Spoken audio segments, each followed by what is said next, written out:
Hello my dear friends and welcome to my channel. Don't forget to make yourself a cup of tea with snacks if you want, because today we have very interesting stories, and one of them is a story about a crazy woman who tried to convince OP's mom to sell her mom's child. Please subscribe if you haven't and I hope you'll enjoy it. So my mother, 51F, is an EM to the max, toxic family members. No problem, just forgive them, constantly bugged staff when I, 24F, was younger and would call the school whenever she got the chance to complain about something. Finally she needs everything to go her way. Also constantly making me 20 minutes late to field trips and demanded they wait because she had to get ready. At my sister's wedding she said she would help at 11 AM to set up, didn't get there until 5. Gift opening at 10:30, she got mad when they started without her.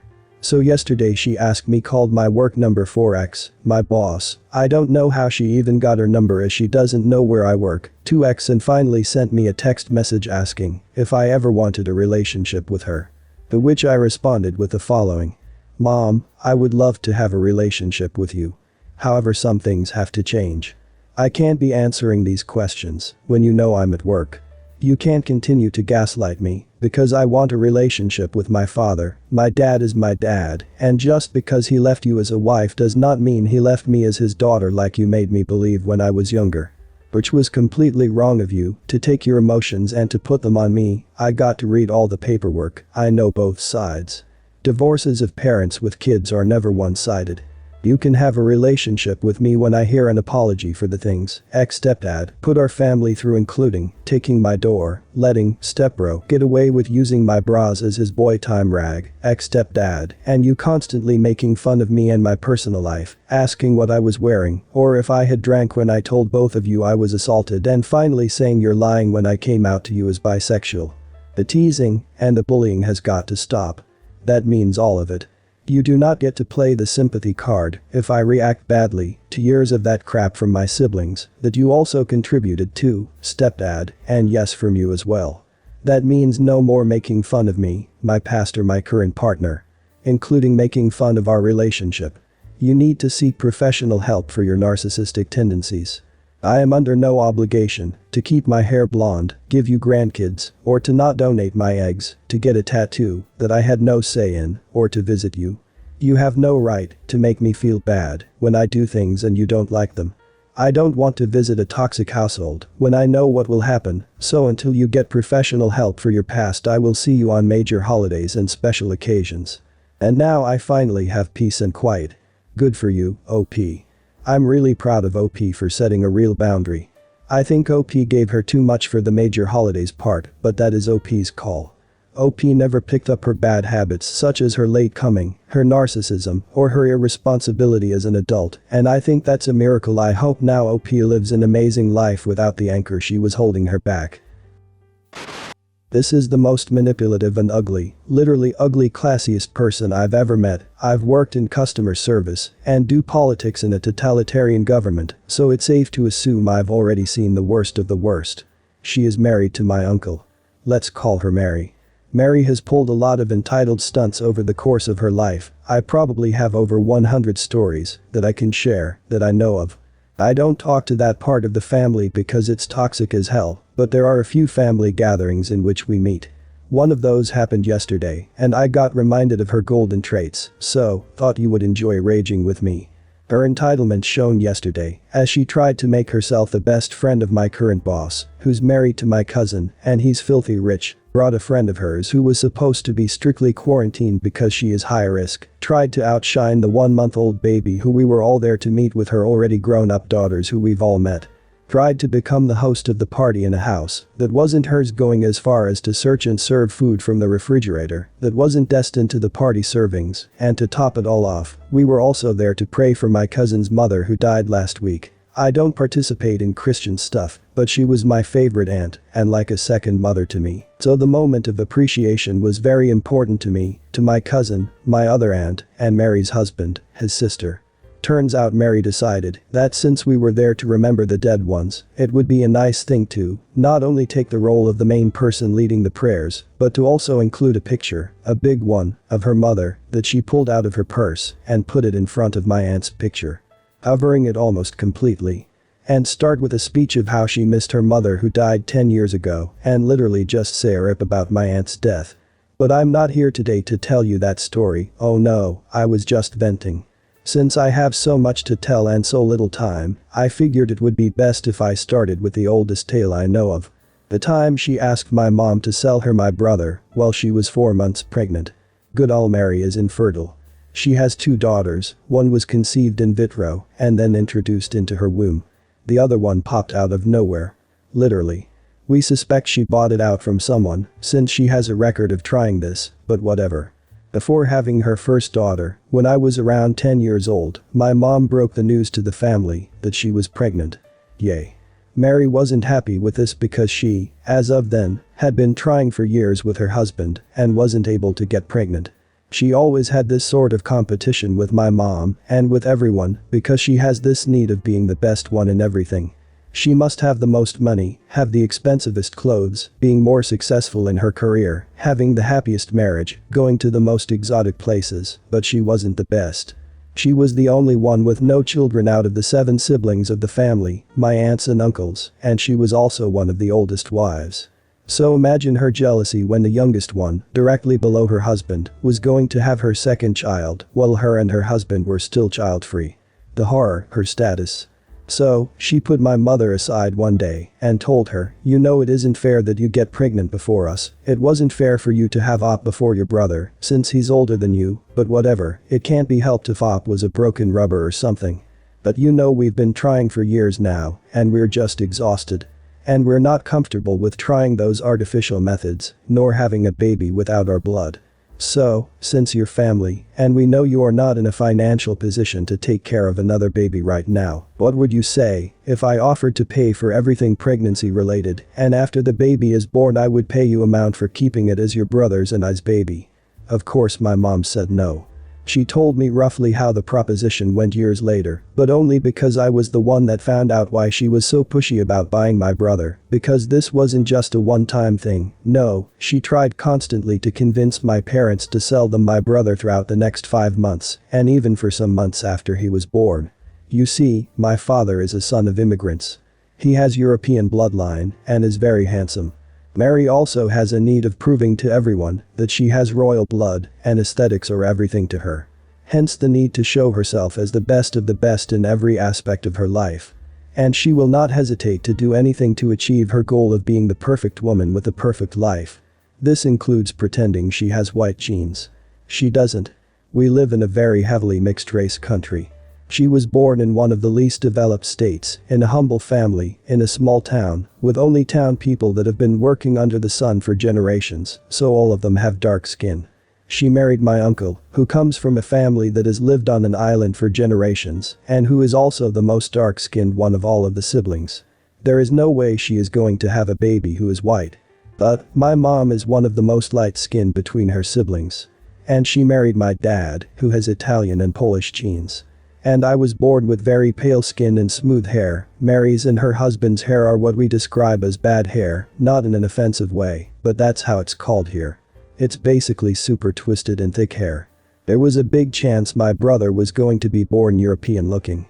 You already know where this is going, right? One day, I was minding my own business while at their daughter's birthday party, and I happened to wander close to where Mary was talking with someone, didn't know her.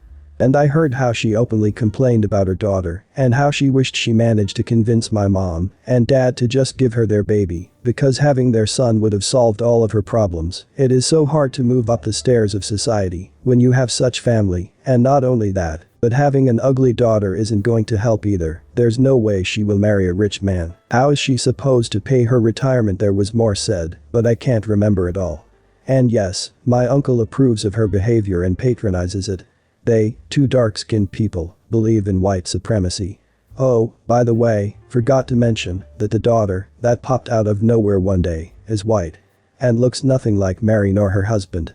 Oh my god, that woman sounds terrible. That is not only an entitled parent here. She is an insane parent. And definitely OP should go to the authorities about the pop out of nowhere baby. It sounds very shady, and she may very well have bought the baby. This needs to be investigated. I'm posting this for a friend of mine. My buddy is a very good surgeon and has dedicated his life to medicine. He frequently goes to hotspots around the world to offer his services. He spent time in Syria, in Iraq during the war, in Africa, after 9/11s and the Boston bombing. He got in his car and offered his help at hospitals there. He is unmarried, and the only thing he does for himself is he takes 3 or 4 weeks off twice a year. Once in July and once in December. He told me he does this so he doesn't lose his mind. On those times he really lets loose. He'll go on vacation somewhere, maybe take up a hobby, go skydiving, scuba diving, meet women, eat wild food, and at Christmas he spends time with his brother's family and apparently gives some pretty nice gifts. He's as good of a person as you could ever hope to meet and an excellent surgeon. Without giving too much away, before COVID at his hospital they had a pretty busy day, which at a hospital is never a good thing. He was doing one emergency surgery after another. Everyone was slammed and more people were waiting for emergency care. One person had already died because of the backlog and a few more on the operating table. No matter how good the surgeon is, sometimes you simply can't save people. In the midst of all this chaos, the entitled mother walks into the ER and begins demanding that someone see her brat kid who had a bruise on his face because another kid punched him at school, probably for being a brat. The secretary managed to get her to wait in the waiting room, with all the people waiting to see if their loved ones were okay. Her kid went and apparently decided that he was the only one allowed to play with the hospital waiting room toys and would scream at any other kids who tried to approach. Our hero doctor meanwhile is fighting for the life of a 16-year-old who was in a car accident. No idea if it was his fault or not, it didn't matter, and sadly the kid didn't make it. I always feel this is the worst thing for a surgeon. They try their best, but sometimes it's not good enough. He has to get his own emotions in check before going to face the parents. They have a special room for this in the hospital. It has comfortable furniture and a table that is nailed down. He is in the middle of breaking this awful news to parents who are feeling a pain that words are too cheap to describe when in bursts Karen. Apparently she followed the parents as they were escorted to the room. She took a look around and said, "When you are done taking a break, my son needs." Doctor shoves her out and calls security. He finishes talking to the parents and goes to the waiting room. Secretary filled him in. He asks the mother who had been berating the secretary ever since being so rudely treated by the doctor which child was hers. He goes over to the kid and in the waiting room gives the kid a quick look over, declares he doesn't have a concussion, and tells the EM to get the hell out of my hospital before I call the police. I demand you. Hero doctor, no. I have patients that need me much more than you. Your kid is fine, you just need to raise him better. Get the hell out. He had security escort her and her kid all the way to her car to ensure that she left. This is a guy who I have never seen get angry. He got robbed in Ibiza, losing his wallet, all his credit cards, IDs, and his passport, and shrugged it off saying he already cancelled the card, but an alert out for the IDs, and the most the robber got was about 50 euros and a nice wallet. But when he told me this story he was shaking with rage. I can feel the reverence OP has for OP's friend and it's heartwarming. It's so good to see the people taking care of other people getting the support they deserve. OP, you're a good friend. And your friend is really awesome. A beautiful soul. Some context. My job allows you to request time off a month in advance. They always push you to ask further out, so they have more time to find coverage. Days requested are first come, first serve. We are required to work all holidays except Thanksgiving and Christmas. Other holidays are usually requested way earlier in the year, so later requests are denied. Holidays are usually requested at least 6 months in advance. A few of my coworkers were all discussing their Halloween plans with their children today. They were complaining about not being able to take their children out because they'd been scheduled to work in the evening and had been denied their request. The conversation took a turn I should have expected, but I was surprised regardless. One of the women was significantly more upset than the others and told the group, "I requested Halloween off 2 months ago and they didn't give it to me. I was going to take my kids to a pumpkin patch. They gave the day off to Mike and he doesn't even freaking have kids. He's going to go out and get drunk while my kids cry at home. Only moms here should be allowed to have Halloween off, we have kids to take out." All of these women agreed very loudly and kept ranting with her about other holidays and how it's wrong to not prioritize women with children over people who just want to party. The most ironic part of this is that I've heard the main woman brag about how she only likes being a mom on holidays because she gets the day off. Then she's pissed off because she doesn't get Halloween off, and I have a hunch that it's nothing to do with her kids.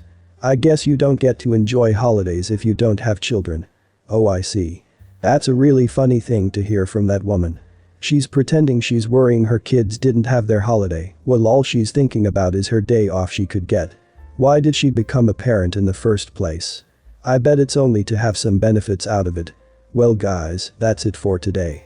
If you end up enjoying this video, please consider subscribing, and if you missed the last episode on the channel, I'm gonna link it right here. The story is about an OP and her mother who demanded her to give all her inheritance so they could have money to raise their sixth child.